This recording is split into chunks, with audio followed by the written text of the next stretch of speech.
Hello दोस्तों, नमस्कार। Education में आपका स्वागत है। आज का अपना टॉपिक है क्रोमोसोम्स। तो क्रोमोसोम्स जो हैं वो गुणसूत्र क्या होते हैं, structure, chemical composition and function, इन सभी को देखेंगे।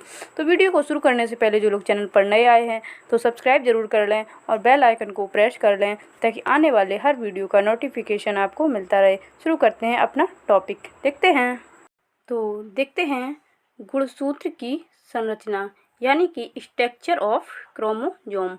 तो क्या गुणसूत्र का स्ट्रक्चर होता है और उसके जो स्पेसिफिक करैक्टर होते हैं उन सभी को देखेंगे।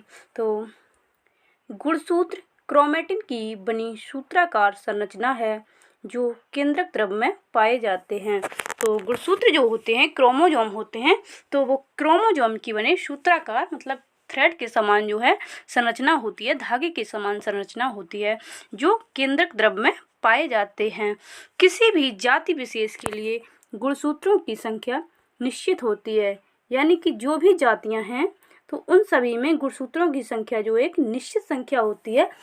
जिस जात का जीव होगा उसमें उसी जाति के अनुसार जो है क्रोमोसोम की संख्या पाई जाती है।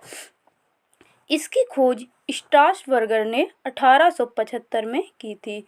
तो क्रोमोसोम जो है इसकी खोज स्ट्रासबर्गर ने 1875 में की थी। गुणसूत्र नाम वाल्डेयर 1888 ने दिया था। ये क्षारीय रंजकों से स्टेन होते हैं, जो क्षारीय रंजक होते हैं उससे ये स्टेन होते हैं। सटन तथा बॉबेरी 1902 के अनुसार गुणसूत्र आनुवंशिक लक्षणों को एक पीढ़ी से दूसरी पीढ़ी में पहुंचाते हैं। शटन और बॉबेरी का ये अनुसार जो उनका मत है, उनका मत है कि जो गुणसूत्र होते हैं वो आनुवंशिक लक्षणों को एक पीढ़ी से दूसरी पीढ़ी में पहुंचाते हैं। गुणसूत्र बिंदु गुणसूत्र को दो भागों में विभक्त करता है। कुछ गुणसूत्र की लंबी भुजा में द्वितीय संकीर्ण भी मिलता है। द्वितीय संकीर्ण के कारण गुणसूत्र का पृथक भाग सैटेलाइट कहलाता है। गुणसूत्र पर सूक्ष्म माला के दाने सदृश रचनाएं पाई जाती हैं। इन्हें क्रोमोमियर्स कहते हैं। बेलिंग 1928 के अनुसार क्रोमोमियर्स पर जीन स्थित होते हैं। बेलिंग ने कहा है कि जो क्रोमोमियर्स होते हैं उन्हीं पर जीन होते हैं और जो गुणसूत्र होते हैं उनमें सूक्ष्म माला के दाने सदृश जो रचनाएं पाई जाती हैं उन्हें कहते हैं क्रोमोमियर्स। आगे देखते हैं गुणसूत्र के भाग। तो गुणसूत्र में कौन कौन से भाग होते हैं इनको देखेंगे। तो देखते हैं कौन कौन से भाग होते हैं। तो ये है गुणसूत्र का डायग्राम। ये देखिए गुणसूत्र की संरचना। तो ये हो गया इसका, ये सैटेलाइट है जो डिस्क के समान संरचना पाई जाती है। यह है सैटेलाइट और ये है सेकेंडरी कॉन्ट्रैक्शन, ये द्वितीयक संकीर्णन। यह न्यूक्लियोलस और ये है न्यूक्लियस ऑर्गेनाइजर, ये न्यूक्लियस ये।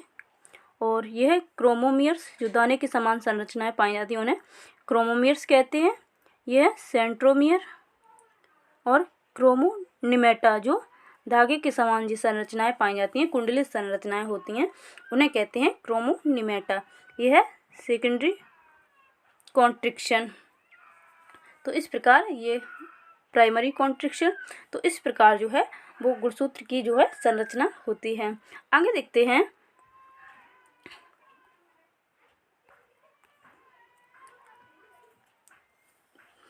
गुणसूत्र की जो संरचना है उसके जो भाग हैं तो उनमें सर्वप्रथम ये पहला भाग है इसको क्रोमोनिमेटा। तो अभी जो हमने डायग्राम में देखा उसी के अनुसार देखते चलेंगे। प्रत्येक गुणसूत्र में दो समान लक्षणों वाली धागेनुमा संरचना होती है। इन्हें अर्ध गुणसूत्र अथवा क्रोमेटिड कहते हैं। प्रत्येक क्रोमेटिड में अनेक बहुत पतले धागे समान क्रोमोनिमा पाए जाते हैं।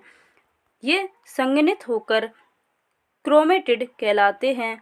क्रोमोनिमा कुंडलित होते हैं। ये कुंडली पैरानीमिक अथवा प्लेक्टोनीमिक प्रकार की हो सकती है। तो आगे देखते हैं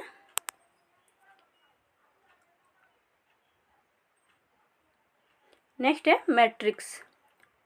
तो ये देखेंगे मैट्रिक्स। तो मैट्रिक्स जो होता है वो क्रोमोनिमेटा मैट्रिक्स में मिलते हैं। जो क्रोमोनिमेटा होते हैं वो सभी जो है मैट्रिक्स में मिलते हैं। परासूक्ष्मदर्शी से देखने पर मैट्रिक्स दिखाई नहीं देता। मैट्रिक्स एक आवरण से घिरा होता है। जो मैट्रिक्स होता है वो एक आवरण से घिरा होता है। आगे देखते हैं गुणसूत्र बिंदु जो सेंट्रोमियर कहलाता है। यह बहुत ही महत्वपूर्ण भाग है। इसकी उपस्थिति से ही तर्क बनते हैं। जो स्पिंडल जो बनते हैं वो इस तर्क बनते हैं, तो वो गुणसूत्र के जो सेंट्रोमियर होता है उसी से बनते हैं। इसकी उपस्थिति से गुणसूत्र को निश्चित आकार मिलता है। यह स्थान गुणसूत्र का प्राथमिक संकीर्ण भी कहलाता है। आगे देखते हैं गुणसूत्र मिलता है। आगे देखते हैं यह स्थान गुणसूत्र का प्राथमिक संकीर्ण भी कहलाता है। गुणसूत्र पर गुणसूत्र बिंदु अथवा सेंट्रोमियर अनुपस्थित होने पर गुणसूत्र एसेंट्रिक, यानी कि जब गुणसूत्र बिंदु जो है उस पर अगर सेंट्रोमियर नहीं है, एब्सेंट है, तो कुछ उसे कहेंगे एसेंट्रिक। और दो होने पर डाइसेंट्रिक अथवा बहुत सारे होने पर इसे पॉलीसेंट्रिक जो है बोला जाता है। सेंट्रोमियर की स्थिति के आधार पर गुणसूत्र जो होते हैं निम्न प्रकार के होते हैं। अब देखेंगे सेंट्रोमियर की स्थिति, यानी कि जो ये कोई गुणसूत्र तो है, ये गुणसूत्र है, धागेनुमा संरचना होती है, ये इस प्रकार से, इसे थोड़ा देख लेंगे ऐसे। तो इसमें ये कहाँ पर है, गुणसूत्र बिंदु जो है वो कहाँ पर है, ये जैसे यहाँ पर है या यहाँ पर है या किसी में किनारे पर है या किसी में जो है मिडिल में है। तो इसकी जो स्थिति है इसके अनुसार पर गुणसूत्रों के प्रकार देखते हैं। तो सबसे पहला प्रकार है मध्य केंद्रीय या मेटासेंट्रिक। तो मध्य केंद्रीय जो होता है, मध्य केंद्रीय या मेटासेंट्रिक, तो इसमें क्या होता है, इसमें जो सेंट्रोमियर होता है गुणसूत्र के जो होता है मध्य में स्थित होता है। जो सेंट्रोमियर होता है इसमें गुणसूत्र के मध्य में स्थित होता है, बिल्कुल मध्य में, जैसे इस प्रकार से ये क्रोमोसोम है। तो इसमें जो है मेटासेंट्रिक में जो है ये गुणसूत्र बिंदु है जो केंद्र में स्थित होता है। आगे देखते हैं, नेक्स्ट है अप मध्य केंद्रीय या सब मेटासेंट्रिक। तो सब मेटासेंट्रिक जो होता है इसमें सेंट्रोमियर मध्य बिंदु के समीप स्थित होता है, अतः दोनों भुजाएं जो होती हैं असमान हो जाती हैं। जैसे ये गुणसूत्र है कोई, तो इसमें क्या होता है, जो सब मेटासेंट्रिक होता है मध्य बिंदु के समीप स्थित होता है, जस्ट मध्य में ना होकर मध्य बिंदु के थोड़ा हटके होता है। तो इस प्रकार से ये जो भुजाएं दोनों हैं, तो ये दोनों भुजाएं जो हैं ये असमान हो जाती हैं। ये भुजा बड़ी हो जाती है, ये वाली भुजा छोटी हो जाती है। तो इस प्रकार से सब मेटासेंट्रिक में जो है भुजाएं असमान हो जाती हैं। आगे देखते हैं, नेक्स्ट है अग्र बिंदु की या एक्रोसेंट्रिक।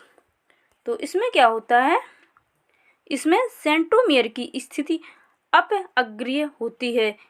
इसकी एक भुजा अधिक लंबी तथा दूसरी भुजा बहुत छोटी हो जाती है। होता क्या है, अग्र बिंदु यानी कि ये जैसे कोई एक क्रोमोसोम्स है, तो इसमें अग्र केंद्र यानी कि जो क्रोमोसोम होता है उसके टॉप साइड जो होती है उसी साइड जो है ये होता है। जैसे मेटासेंट्रिक में तो मध्य में हो गया, सब मेटासेंट्रिक में इससे कुछ हटके हो जाता है जैसे यहाँ पर। लेकिन अग्र बिंदु है जो एक्रोसेंट्रिक है उसमें बिल्कुल ही किनारे पर हो जाता है। तो ये वाली भुजा बहुत अधिक लंबी हो जाती है और ये वाली जैसे जो भुजा है ये बहुत ज़्यादा छोटी हो गई है।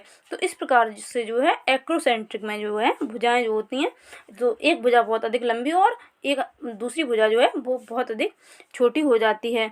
आगे देखते हैं, नेक्स्ट है अंत केंद्र की या टेलोसेंट्रिक।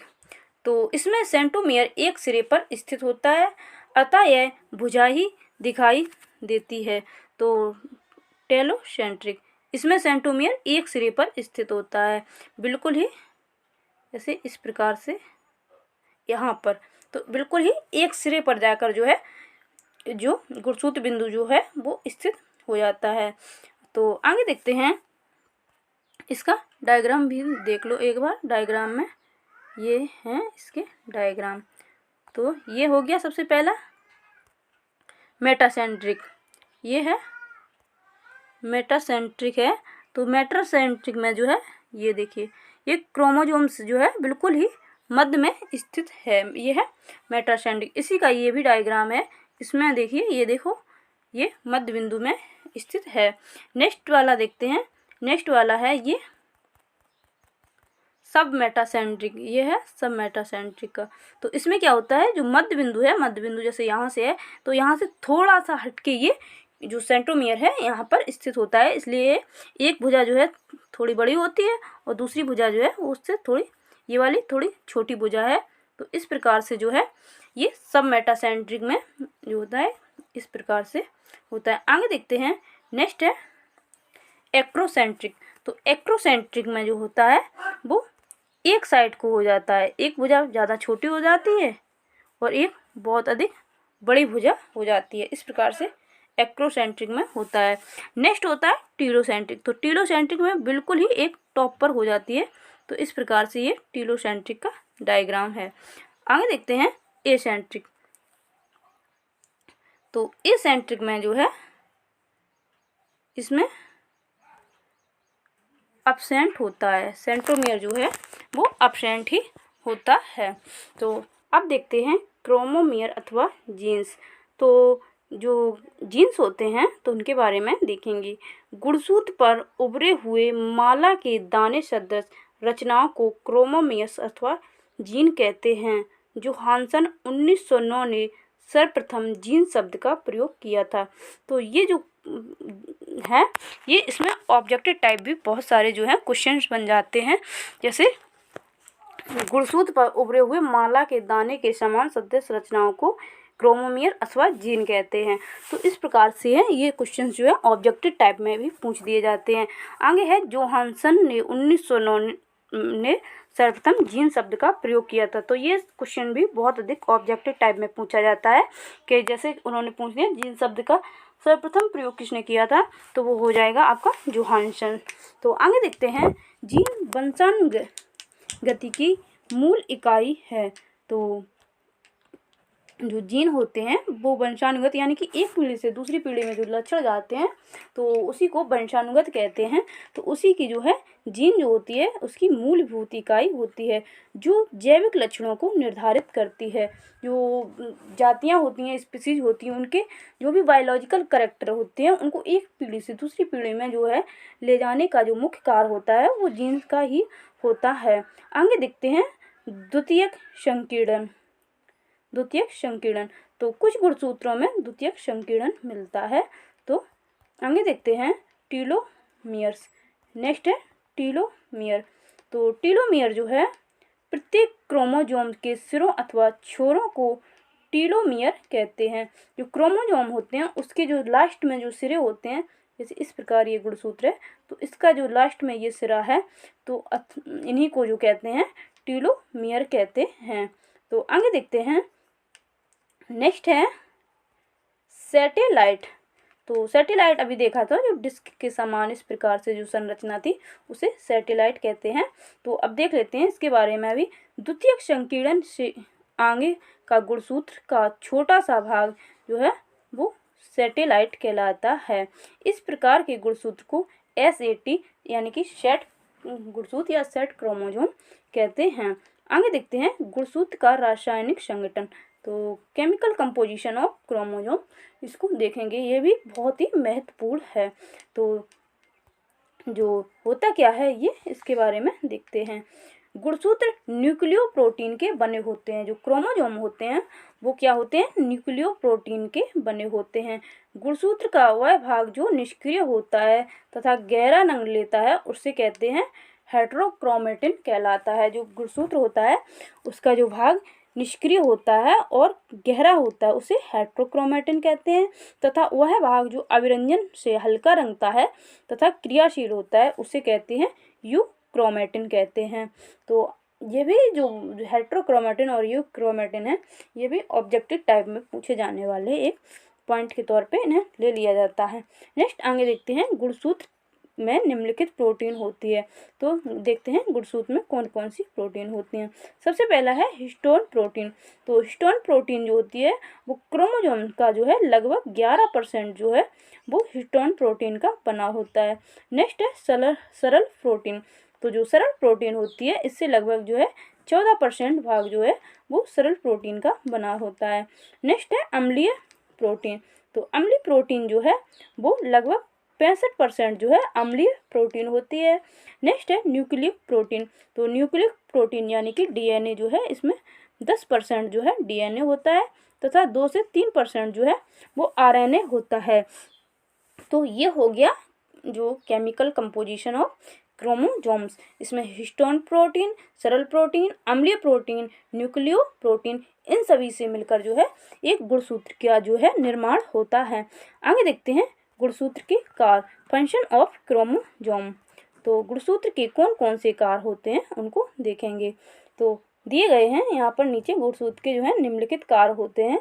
तो देखते हैं वंशानुगत का पहला है वंशानुगत का भौतिक आधार, यानी कि जो जेनेटिक कैरेक्टर होते हैं उनके लिए जो है एक जो ये भौतिक आधार होता है। तो गुणसूत्र पर स्थित जीन्स डीएनए के से बने होते हैं। डीएनए आनुवंशिक लक्षणों को एक पीढ़ी से दूसरी पीढ़ी में पहुंचाते हैं, अतः जीन वंशागति का जो है भौतिक आधार है। जो डीएनए होता है उस पर जो है आनुवंशिक लक्षणों को पीढ़ी दर पीढ़ी पहुंचाने का जो है वो कार्य जो है वो डीएनए का ही होता है। आगे देखते हैं, नेक्स्ट पॉइंट देखते हैं रासायनिक एवं उपापचय क्रियाओं का नियंत्रण, यानी control of chemical and metabolic reactions.